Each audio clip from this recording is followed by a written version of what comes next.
Coffee, a popular term used by everyone in the world from young to old, every generations, in every place.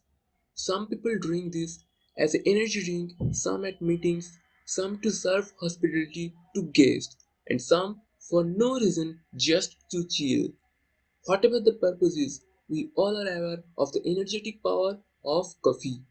But do we know how people actually found this in this extraordinary earth where every day new materials are discovered?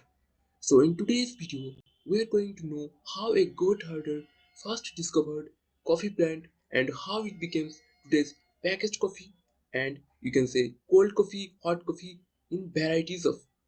Stay with us till the end.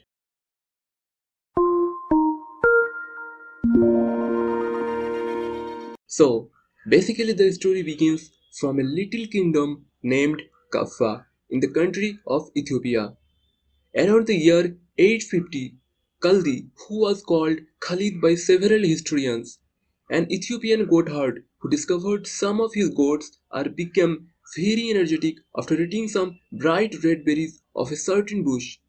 He becomes very curious and then chewed on the fruit himself. Being excited, he brings some berries to the nearest place of worship in the village. After a brief explanation, the head monk decided the berries as a devious work and threw it into a nearby fire. Soon thereafter, a sensual and powerful aroma filled the room that could not be overlooked. The head monk changed his decision and ordered the embers be pulled from the fire and to preserve the small pour them into the water. After drinking the mixture, Monk experienced the peaceful, warming, and calming sensation, and the after effects are just as powerful as they are able to stay alert and discuss important matters for longer periods of time. So the monk then shared his discovery with the other monks at the monastery, and knowledge of the energizing berries began to spread. But that's not the end of the discovery.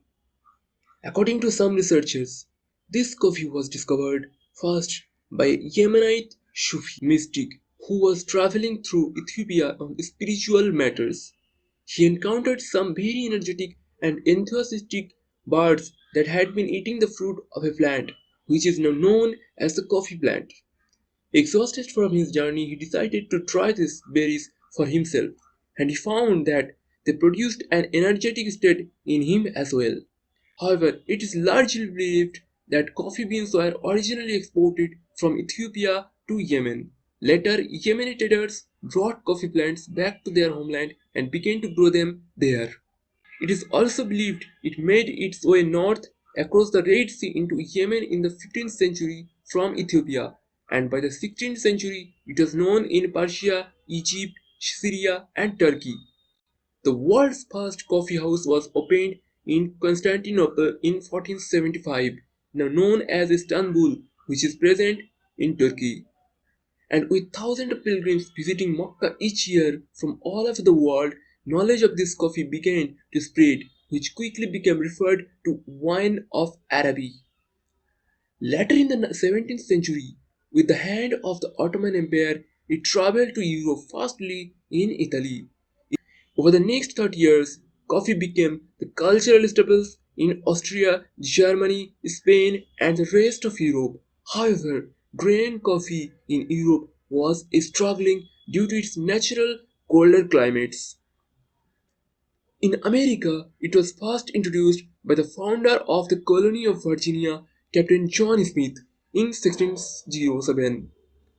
By the mid-70s, many take this as passion, but tea was still the drink of choice. But in 1773, the colonists revolted against a heavy tax on tea imposed by the King, Great Britain, George III, and everyone thrown away tea into the sea, and it was considered unpatriotic to drink it any longer. Now it becomes the time for coffee to lead the empire of drinking. Latin American countries also have an ideal coffee growing condition, such as a good balance of sunshine and rain, high and humid temperatures, and rich soil. By the mid 18th century, Latin American countries evolved into being some of the top coffee producers able to clear big tropical forests ready for plantations. And today, Brazil is the world's biggest coffee producer. Hope you guys have now fully aware of the history of coffee. Now it's time to tell you something special about this coffee. Is this good or bad for your health?